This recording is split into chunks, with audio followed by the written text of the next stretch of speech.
Imagínate que un día entras a tu colegio, universidad, trabajo o incluso un baño público y te encuentras en el techo un cartel que dice, por un lado los blancos y por el otro lado los negros para que no se mezclen. Esto que acabas de escuchar pasó hace mucho menos tiempo de lo que pensás en los Estados Unidos de América y hoy vamos a ver la historia.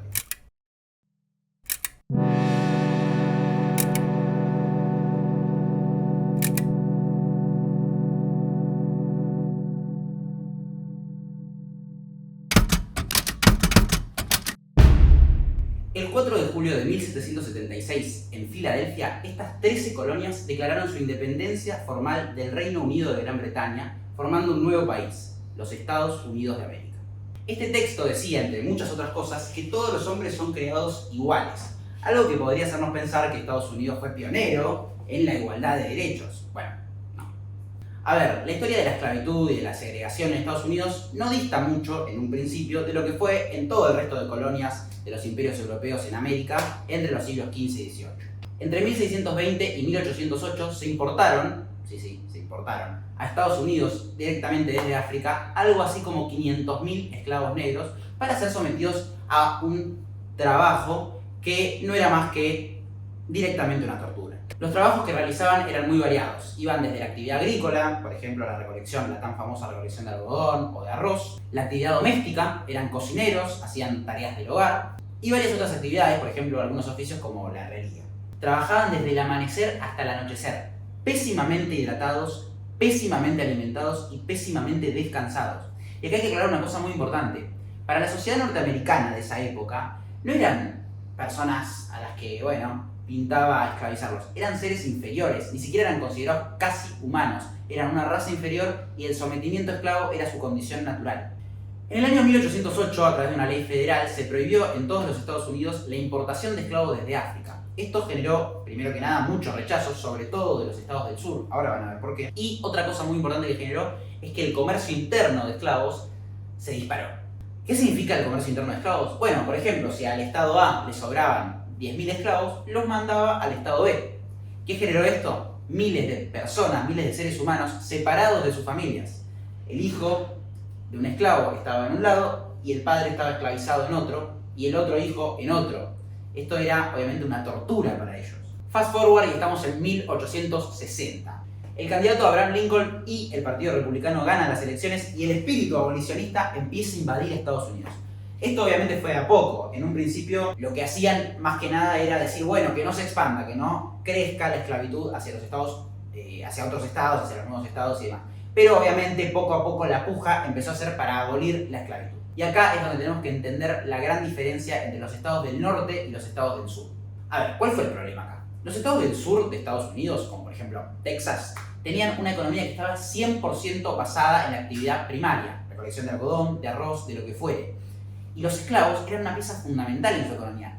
No se sostenía, según ellos, sin esclavos. Imagínense, miles y miles y miles y miles de personas negras trabajando a costo cero prácticamente para mover la economía de esos estados. En el norte de Estados Unidos, en cambio, había hace algunas décadas comenzado un fuerte proceso de industrialización, donde el trabajo remunerado se había vuelto la tendencia y los esclavos, es que ya no existían, ni mucho menos, pero ya no eran indispensables.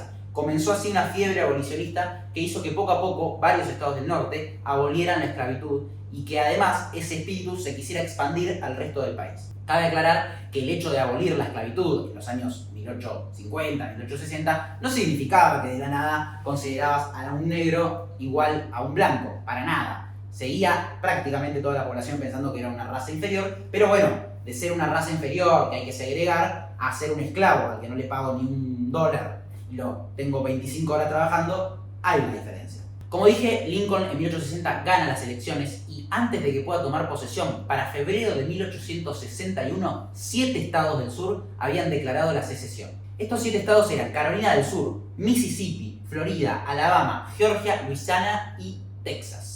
¿Qué significa que habían secesionado? Significa que estos 7 estados, a partir de febrero de 1861, conformaron un nuevo país, dejaron de reconocer formalmente su pertenencia a los Estados Unidos de América y en ese momento nació lo que se conoció como la Confederación. Utilizaron esta icónica bandera y, por supuesto, el principal motivo de la secesión y su principal mensaje, su principal lema era que había que mantener la esclavitud. Su vicepresidente, incluso Alexander Stephens, llegó a declarar que la confederación se regía por una especie de piedra angular y utilizó una frase que, entre otras cosas, dice que el negro no es igual al hombre blanco y que la subordinación era la condición natural. Que la confederación era entonces el primer país de la historia en basarse en esa gran verdad física, filosófica y moral. Un delirio. Pero bueno, si hablamos de la confederación, no podemos dejar de hablar de la Unión. La Unión no era nada más ni nada menos que los estados de los Estados Unidos que habían permanecido leales y que no habían declarado su secesión. En su mayoría, cabe destacar, no todos, pero sí en su mayoría, habían abolido o querían abolir formalmente la esclavitud, o al menos se mantenían leales al gobierno federal. Fueron 23 los estados que se mantuvieron leales a la Unión en un principio. Poco después de iniciar la guerra, también se alinearon al norte Tennessee, el norte era la Unión, Tennessee y Luisiana, y además, durante la guerra se crearon dos estados nuevos y ambos se alinearon al norte. Estos eran Nevada y Virginia Occidental. En fin, para no hacerla tan larga, la guerra duró entre el 12 de abril de 1861, cuando la Confederación bombardeó Fort Sumter, y el 9 de abril de 1865, cuando el general Robert Lee se rindió ante Ulysses Grant en la batalla de Appomattox, poniendo fin a la guerra y dejando a la Unión como el claro vencedor. La Unión ganó por un conjunto de motivos. En primer lugar, eran más estados, era más población y por lo tanto eran más soldados y personas que se pusieron la bandera al hombro y se fueron a pelear por su país. Y el segundo motivo era que, como dije antes, de hecho parte del conflicto nace por esto mismo, el norte estaba más industrializado, tenían fábricas y podían producir armamento y todo tipo de provisiones para sus ejércitos. De modo tal que, si bien hubo varias batallas que la Confederación ganó y el sur resistió bastante, finalmente el resultado fue el esperable. El sur se tuvo que rendir e integrar nuevamente a la Unión, volviéndose a conformar los Estados Unidos de América. Como dije, después de cagarse a tiros por casi 4 años, el gobierno federal empezó un plan de reconstrucción. Esta etapa se llama justamente la reconstrucción, los originales. Y el objetivo de esta etapa era volver a unir a los estados que habían sido rebeldes e integrarlos nuevamente al país. Algo curioso es que el presidente Lincoln, que había llegado a ver el final de la guerra y la victoria de su país, de su bando, murió 5 días después asesinado, como ya todos sabemos. ¿Qué pasó después de esto? Bueno, ya en 1863, en plena guerra civil, el presidente Lincoln había pronunciado lo que se conoció como la Declaración de Emancipación, donde básicamente otorgaba de facto la libertad a todos los esclavos que estaban en los estados rebeldes. Pero la verdadera libertad para los esclavos en Estados Unidos llegó el 18 de diciembre de 1865, cuando finalmente se adoptó la 13ª enmienda de la Constitución de los Estados Unidos, poniendo fin a décadas y siglos de esclavitud en el país. Obviamente me dejé en el tintero muchísimos eventos que ocurrieron durante la guerra, porque si no iba a ser eterno. Todos quisiéramos que la historia termine acá, que los negros y los blancos hayan convivido en paz y armonía, felices, durante los siglos de los siglos en Estados Unidos, pero obviamente esto no fue así, ni mucho menos. Así que lo que vamos a hacer en este video es ver algunos de los que, a mi criterio, que no tienen ninguna validez, son los hechos más importantes que marcaron la historia de la segregación y del racismo en los Estados Unidos de América. Bien, estamos en 1865, la guerra había terminado hace 2 minutos.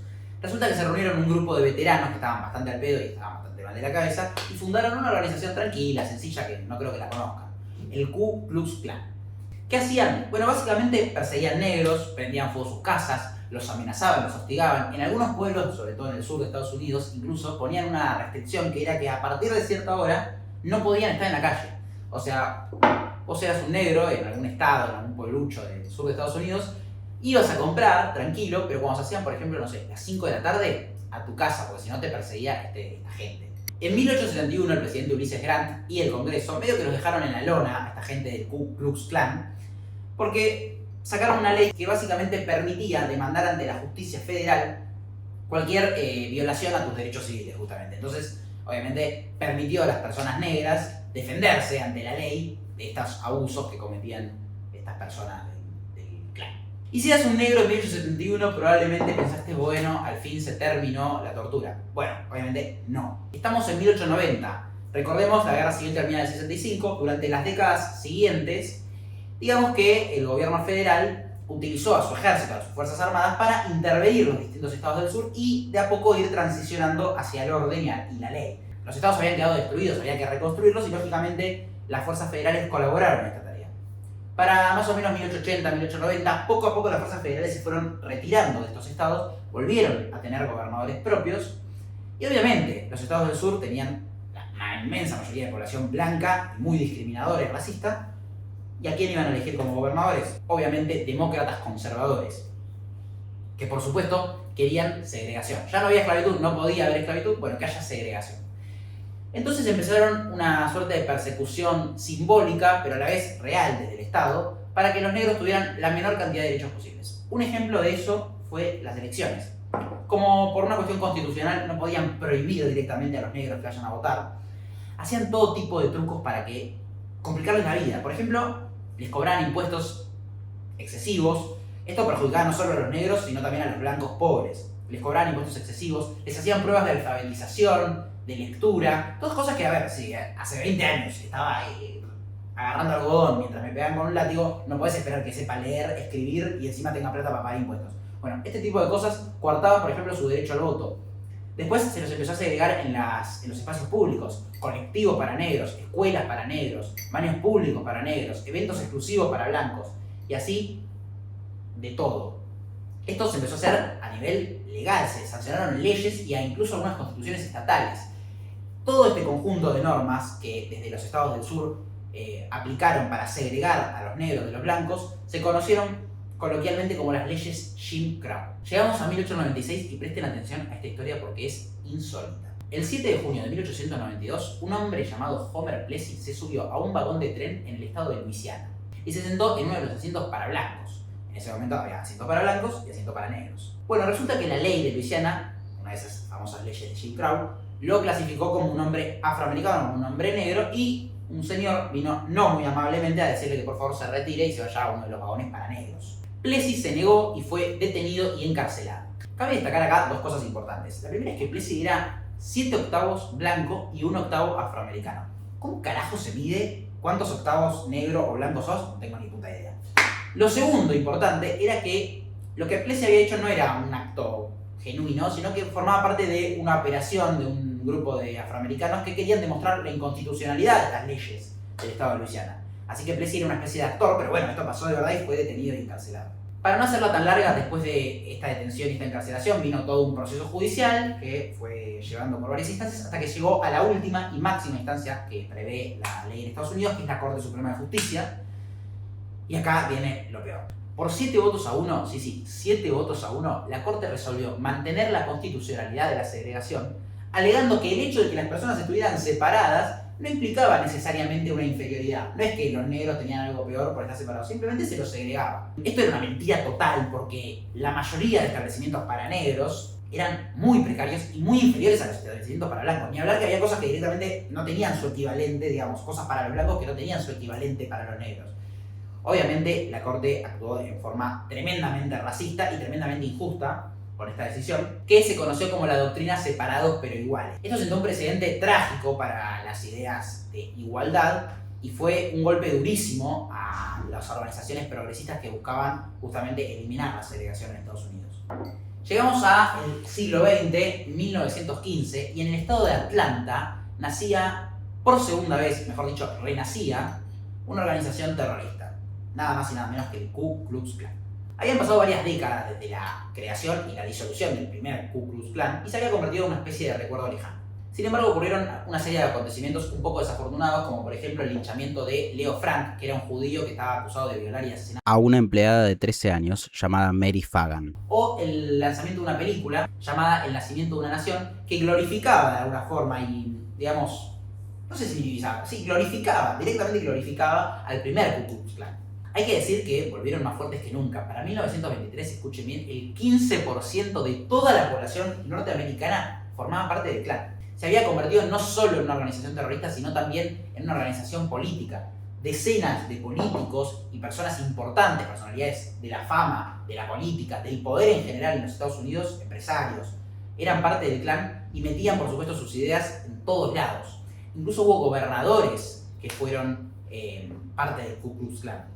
Tan violenta fue esta segunda ola del Klan que se registraron varios asesinatos, algunos de ellos a soldados militares negros que volvían de la guerra con sus uniformes y se los asesinaba. Una cosa delirante totalmente. Esta segunda organización no solo perseguía negros, también perseguía, por ejemplo, judíos, era antisemita, era xenófoba, inmigrante, bueno, era básicamente lo peor de lo peor en un solo grupo. Algo bastante chistoso y contradictorio a la vez, chistoso por ser buena onda, era que el Ku Klux Klan era obviamente xenófobo, antisemita, racista, segregacionista, pero a la vez era muy progresista en sus ideas sociales. El Ku Klux Klan abogaba por una educación gratuita, de calidad, por salud pública, abogaba por seguridad social, una cosa delirante, totalmente delirante y contradictoria, por supuesto. Ya para la década de 1930, las reacciones hostiles de gran parte de la población contra el Klan, la lucha de organizaciones sociales de todo tipo, y escándalos como por ejemplo el de David Stephenson, que había sido condenado por violar y matar a una mujer y era miembro del Klan,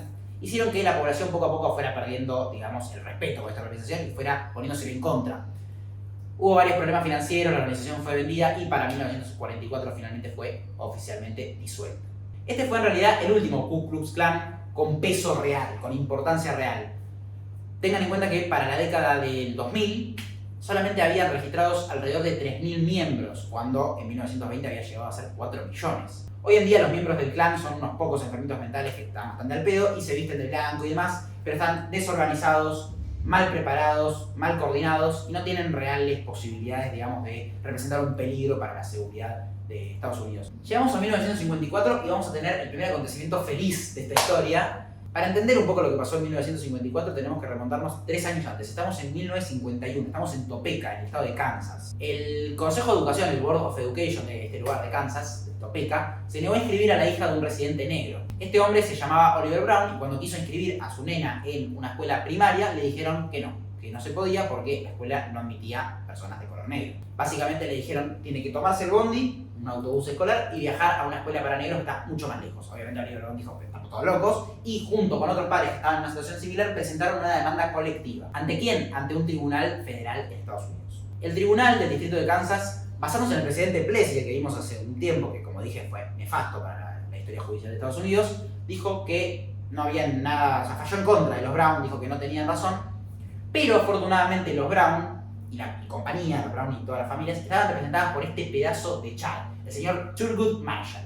Y finalmente apelaron y el fallo llegó hasta la última instancia que, como dijimos, es la Corte Suprema de Justicia. Ahora sí, 17 de mayo de 1954. Ese día, la historia de la segregación racial en Estados Unidos tendría su primer gran clavo en el ataúd. La Corte Suprema, en un fallo histórico y unánime de 9 votos contra 0, resolvió que la segregación en las escuelas era inconstitucional, ya que era por definición desigual y su existencia violaba la 14ª enmienda de la Constitución. Ordenó a todos los estados que practicaban la segregación eliminarla con toda la rapidez deliberada.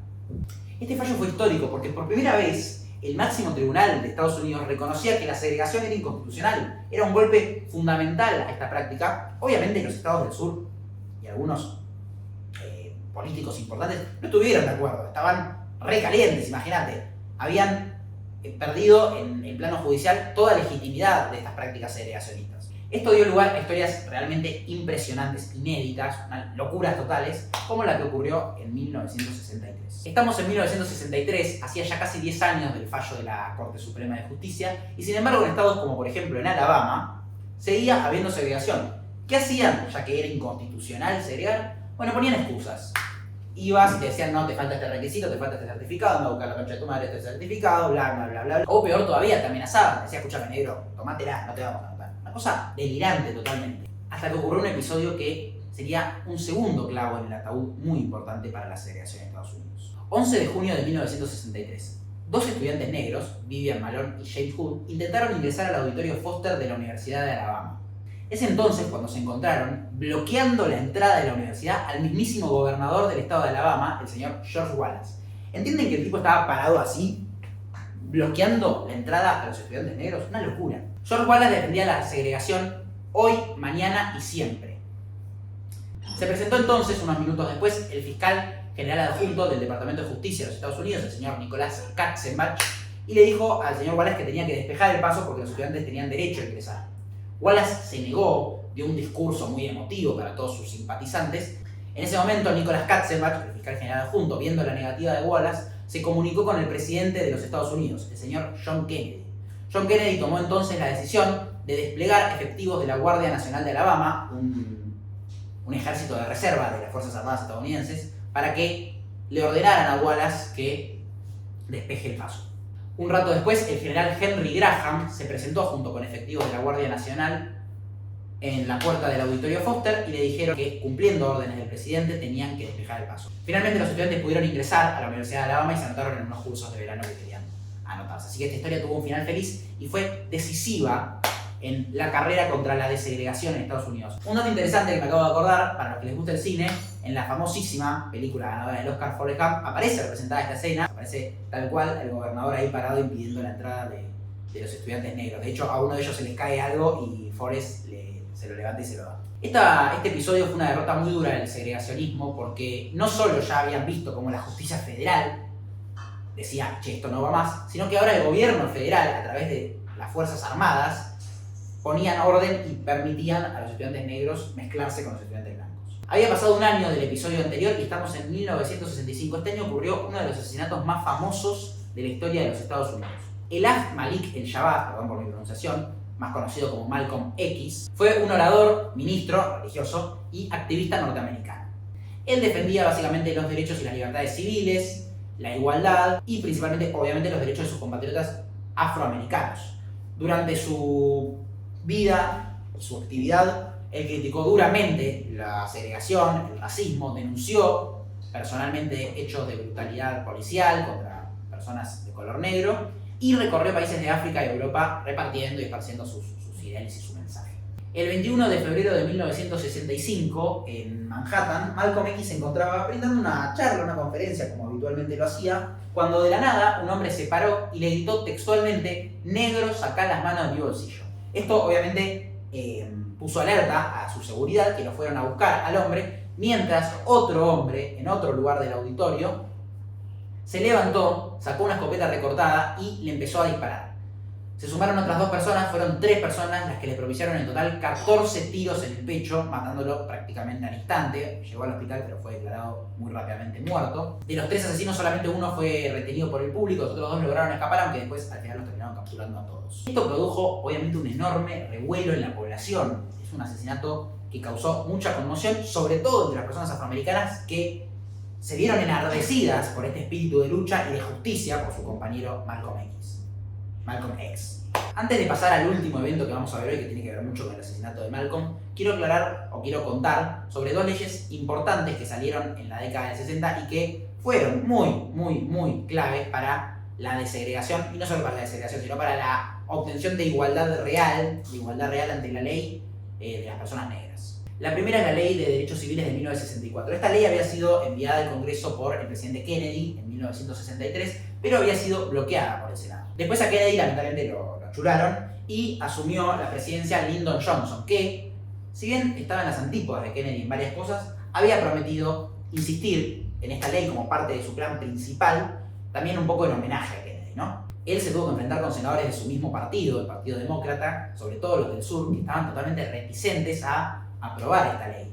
Los senadores demócratas del sur recurrieron a una estrategia para intentar bloquear la ley, una estrategia graciosa y a la vez trágica. Es una estrategia parlamentaria que se conoce como filibusterismo, que consiste muy simplemente en dar discursos larguísimos e insoportables para demorar lo más posible el tratamiento y la aprobación de una ley, buscando en el medio convencer a otras personas, o bueno, en general, ralentizar y enturbiar un poco el proceso de la ley. Así estuvieron literalmente 83 días escuchando discursos aburridísimos de los senadores demócratas del sur que, apelando a esta técnica que la hicieron de manera coordinada, por supuesto, buscaban demorar la aprobación de la ley. Afortunadamente, finalmente no les sirvió, la ley fue aprobada y se establecieron una serie de reglas obligatorias claves en esta historia.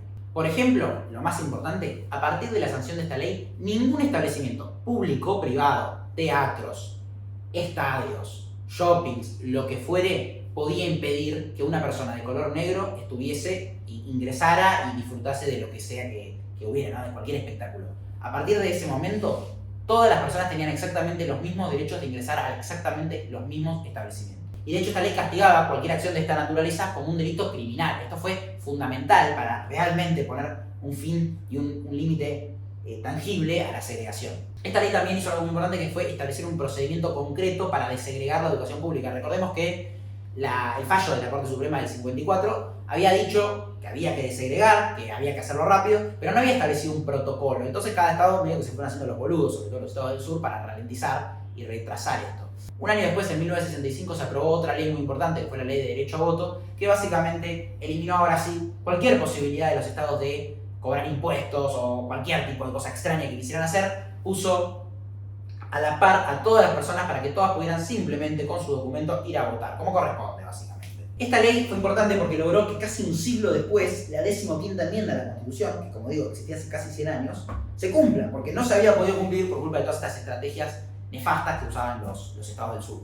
Ahora sí, recordemos, nuevas leyes, más apertura, episodios terribles como el del gobernador de Alabama, asesinatos como el de Malcolm X, el ambiente estaba caldeado, la cosa estaba picada, y en este contexto, en 1966, dos estudiantes de California fundaron lo que se conoció como el Partido Pantera Negra para la Autodefensa. Este partido iba a cambiar, y esta organización política iba a cambiar para siempre la historia de la población de color en Estados Unidos. Esta organización política en sus inicios realizaba patrullajes armados, recordemos que en Estados Unidos podés andar con un chumbo tranquilamente por la calle, realizaba patrullajes armados principalmente a la policía. Lo que hacían ellos era ir siguiendo a la policía, a ver si no se mandaban una cagada, a ver si no se excedían el uso de la fuerza, lo denunciaban, los hostigaban, los perseguían.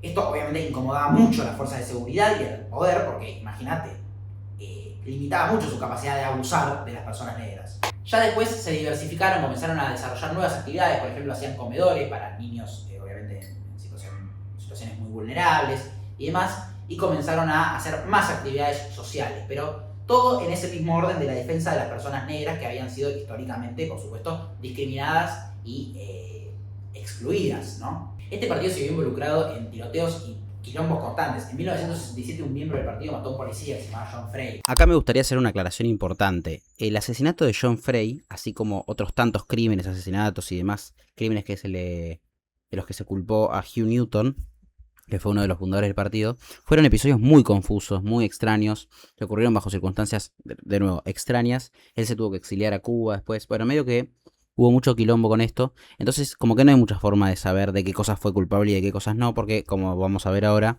digamos que el gobierno de Estados Unidos no estaba muy contento con su existencia.